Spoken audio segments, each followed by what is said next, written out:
Welcome to another edition of Customer the Strategic View. And today we're going to be talking about customer value management and the implications that's got for contact centers and also more broadly, the opportunity of service, sales and marketing organizing themselves and aligning themselves in the broader discipline of lifecycle management, which is something out there which most people have yet to get to grips with. And to join me in this conversation today, I'm delighted to welcome Ramana.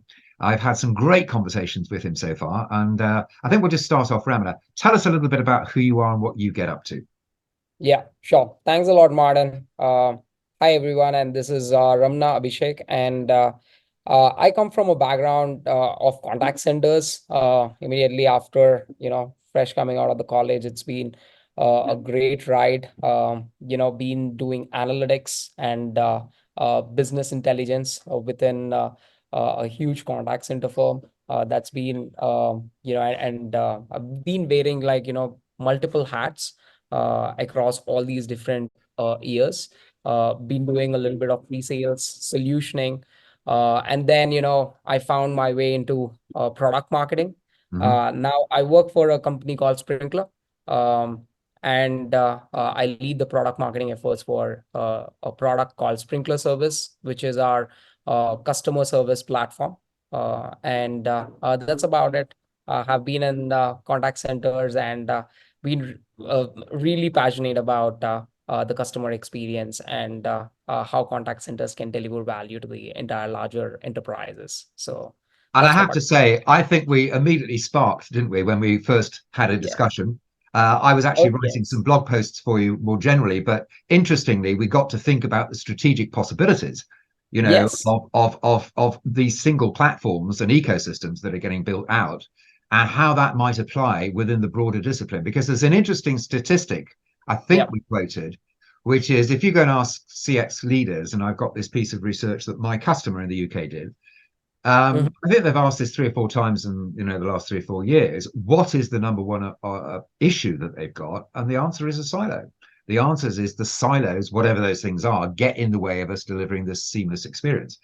And of course, Exactly. I think that could and should be solved. And the technology is certainly going to play a vital role in that. So it was on that basis that we got into this conversation. We said, you know what, we should have a proper discussion about this, hence Yeah. this conversation. Absolutely.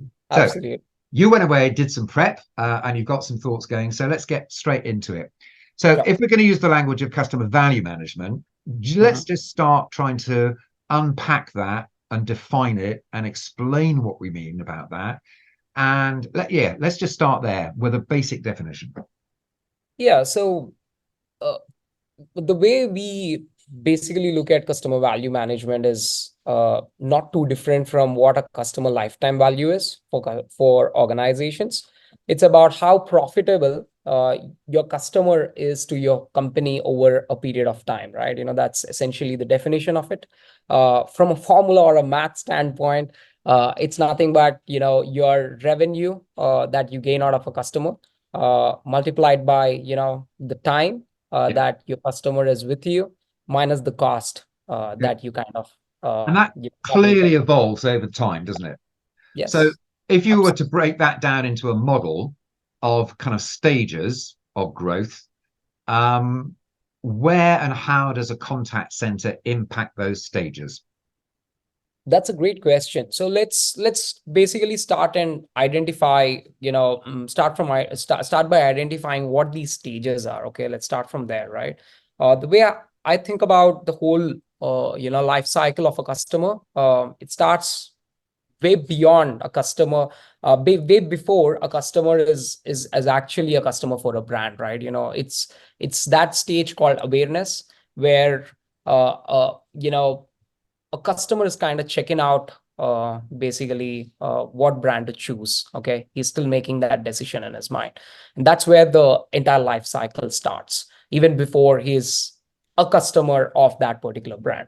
So that's the starting stage, and then it goes into acquisition. Once the customer is a part of your whole customer set of that organization, and then it goes all the way to engagement, to loyalty, and that's where most of the companies stop, right?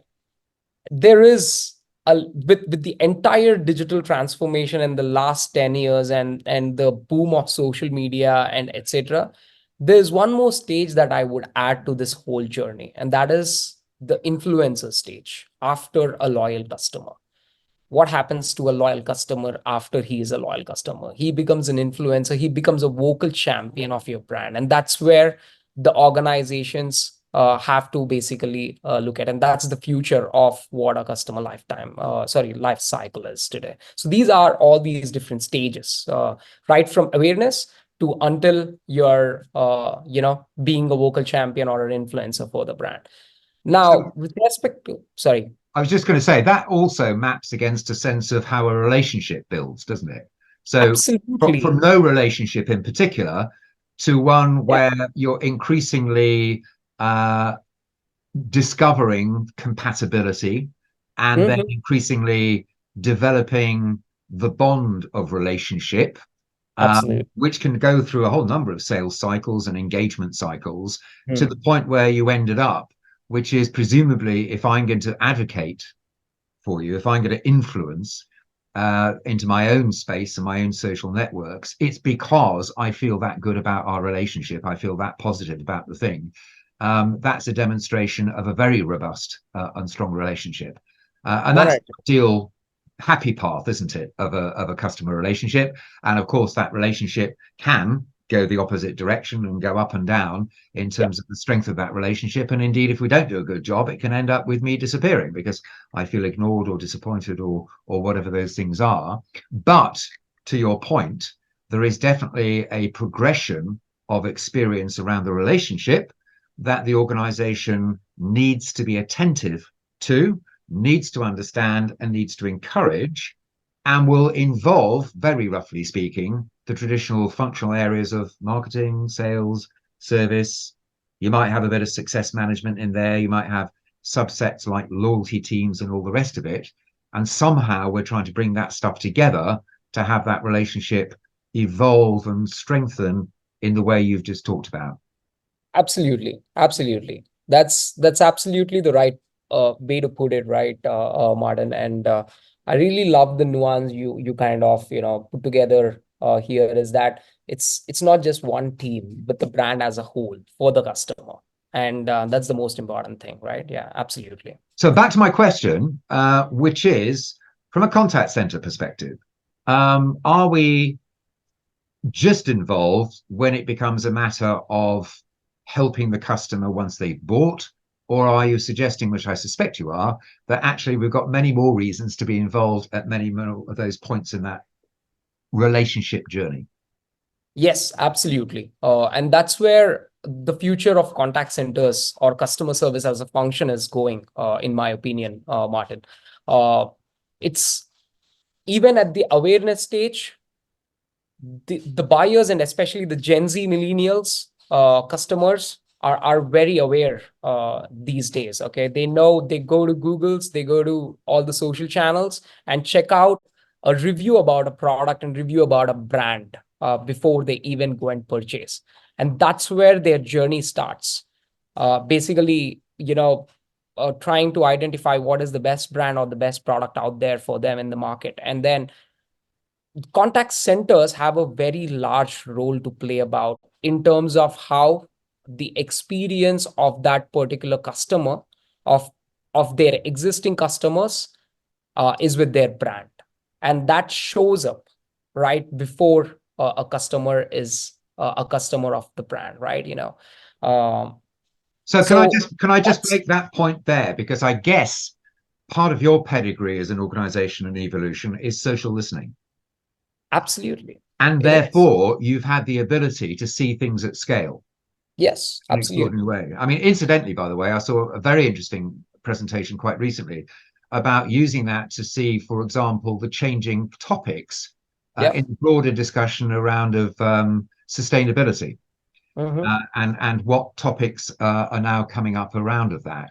And Yeah. interestingly, a move away, it just purely in the UK, by the way, Uh-huh. away from things like diversity and inclusion to increasingly be focused on issues such as immigration Hmm. um, as a topic. And it's interesting that social listening enables you to see the behavioral trends of people. So Correct. when you're saying, by the way, social is a place that people start to discover brands, talk to each other about what type of brand, where can I find that, who's doing whatever, or indeed directly engaging with those brands, it's Correct. because we can listen to that stuff at scale and see that behavior taking place.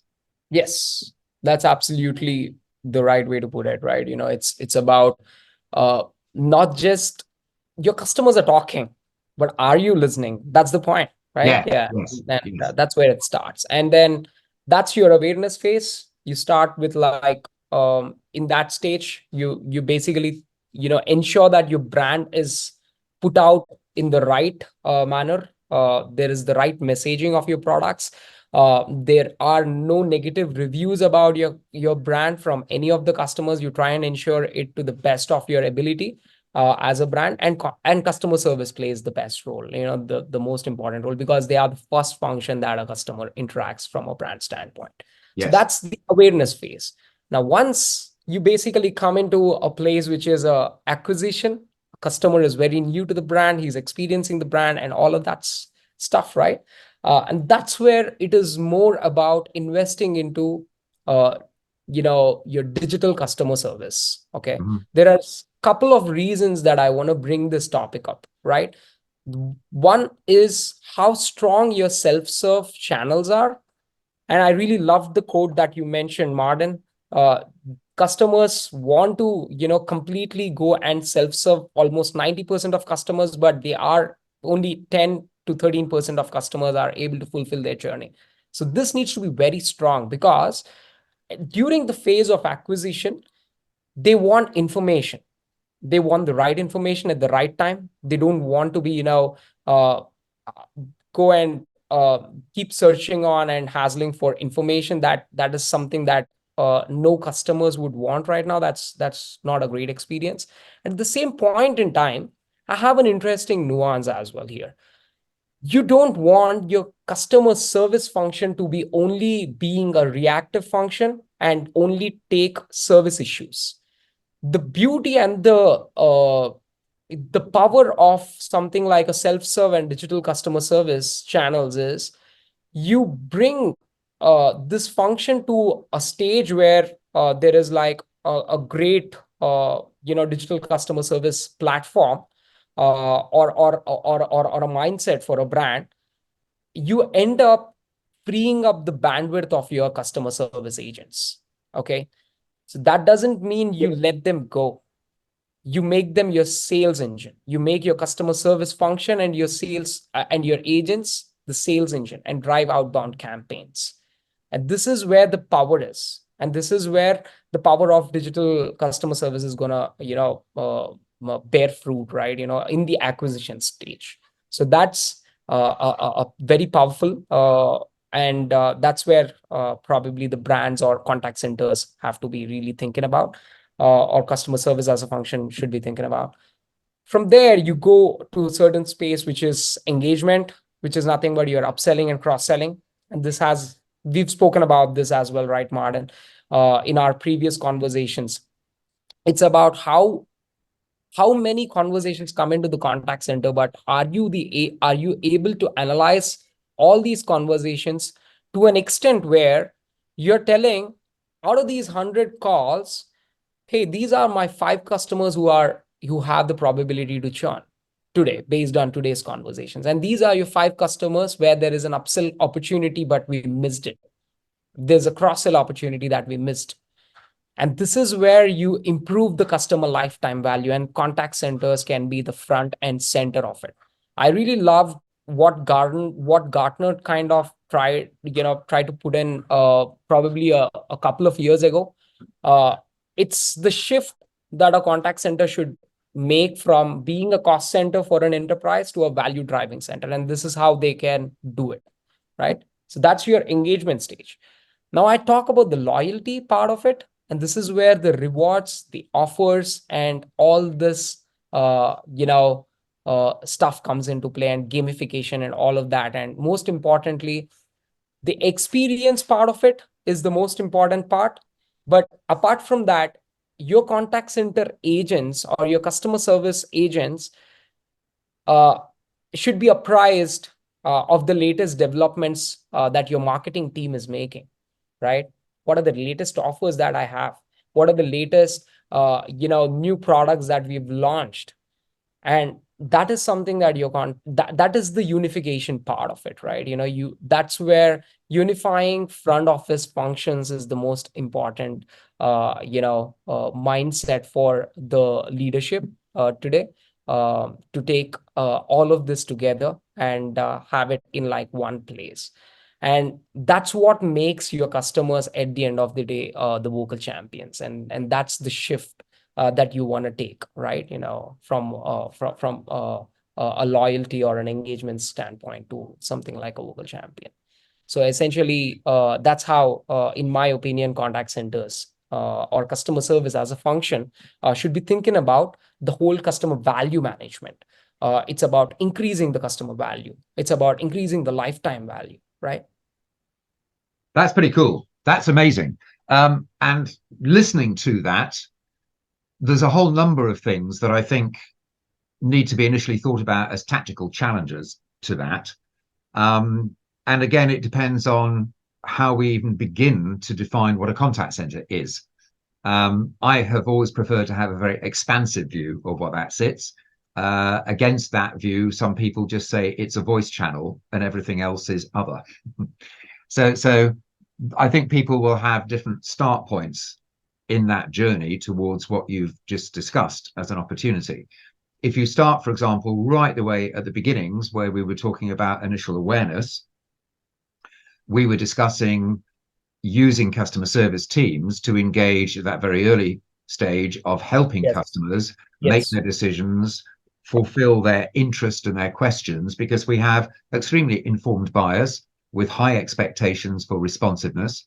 I did a piece of work at the beginning of the year with a fashion brand. And again, listening to the teams engaging with customers about the kind of dress that they were trying to buy, it's remarkable the level of detail that people want, particularly if you're buying that in an online context where you don't have the ability to physically see it any longer, to touch it, to measure it, to assess it, to Not get a tangible. sense of it. Yes. That Yes. has now been transposed into an increasingly need for an informed approach, even down to the level of who those influencers are that are wearing the dresses and all the rest of the stuff that goes with it, what it's made of. You might be interested in, has it been made out of sustainable clothing, for example? What happens afterwards, ethically speaking, down to what's the real size of it? What's the refund policy? XYZ, XYZ, XYZ. And it continues, it continues, it continues. And by the way, a lot of that is social in that context. It's also fun. It's also interesting to do that.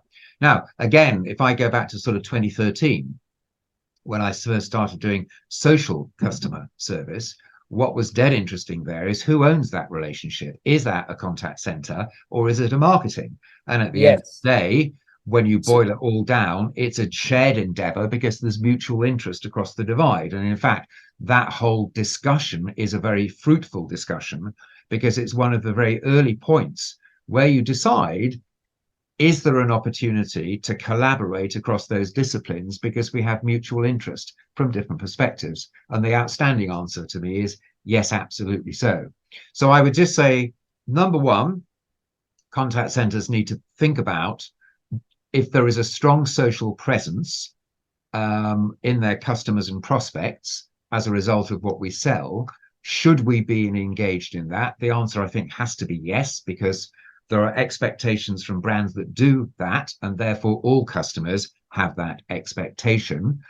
Should the contact center be involved? I think there's an incredibly strong case towards that.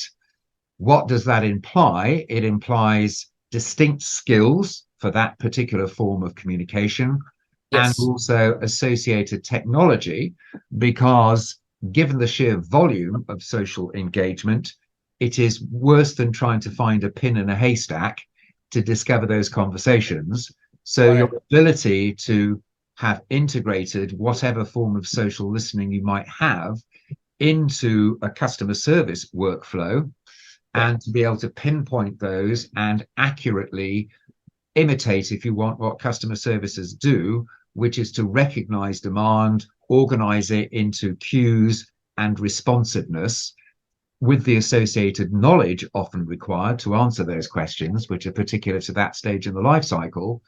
All of that means that you've got an integration of listening, of knowledge management, of workflow to make that job productive. Because otherwise, if you're just trying to do it on the fly, going way back in time, it was discovered to be incredibly inefficient, and we had to make that workflow basically viable.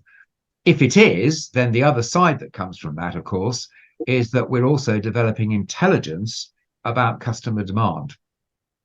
So, as a good example, I think a very graphic one I can remember is coming out of pandemic, many online retailers had to dump stock because suddenly we came out of our homes, started going out into the world, didn't want to be dressed in baggies any longer and gym kit, and we wanted to look great. So many people's inventory suddenly became voided, as a result of that.